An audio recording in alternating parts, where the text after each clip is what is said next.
लैंदे पंजाब वालिਆਂ ਨੂੰ अस्सलाम वालेकुम ਤੇ ਚੜ੍ਹਦੇ ਪੰਜਾਬ ਵਾਲਿਆਂ ਨੂੰ ਸਤਿ ਸ੍ਰੀ ਅਕਾਲ ਜੀ। ਲਓ ਜੀ ਅਸੀਂ ਨਾਜ਼ਰੀਨ ਦਾ ਤੁਹਾਨੂੰ ਲੈ ਕੇ ਆਏ ਹਾਂ ਹੈਡ ਇਸਲਾਮ ਦੇ ਉੱਪਰ ਤੇ ਤੁਹਾਨੂੰ ਇਹ ਦਿਖਾ ਰਹੇ ਹਾਂ ਕਿ ਇੰਡੀਆ ਦੀ ਤਰਫੋਂ ਬਹੁਤ ਹੀ ਜ਼ਿਆਦਾ ਪਾਣੀ ਜਿਹੜਾ ਵਾ ਉਹ ਹੈਡ ਇਸਲਾਮ ਦੇ ਪੁਲ ਦੇ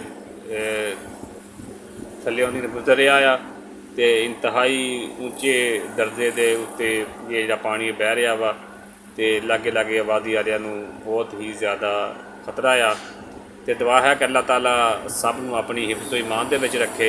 ए देखो जी नज़ारा करो जी, आस पास जिहड़े बने ने मकसद के मकान वगैरह बड़े ने जां जिहड़ी इंतज़ामिया दे क्वार्टर ने वो तुहानूं उहदा विज़िट करा रहे हैं।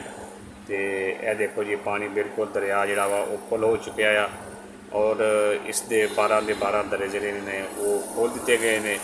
पानी की स्पीड भी बहुत है और पानी की हाइट भी बहुत हैगी है।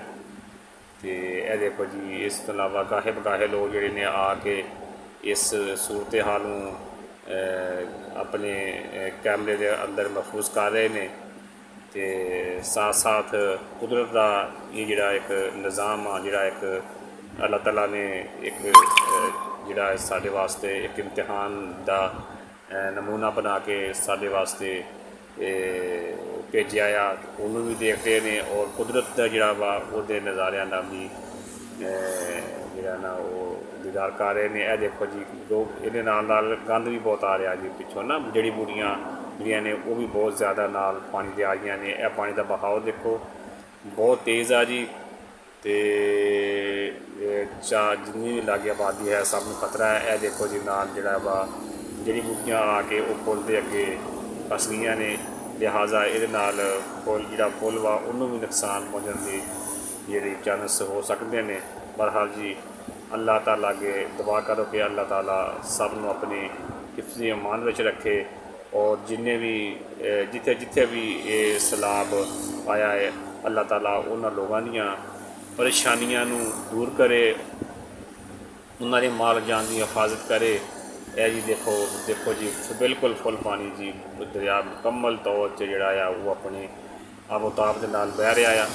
तो ये दस्या जा रहा कि अजे होर भी जिहड़ा वा वो पानी अपना इंडिया की तरफों हैड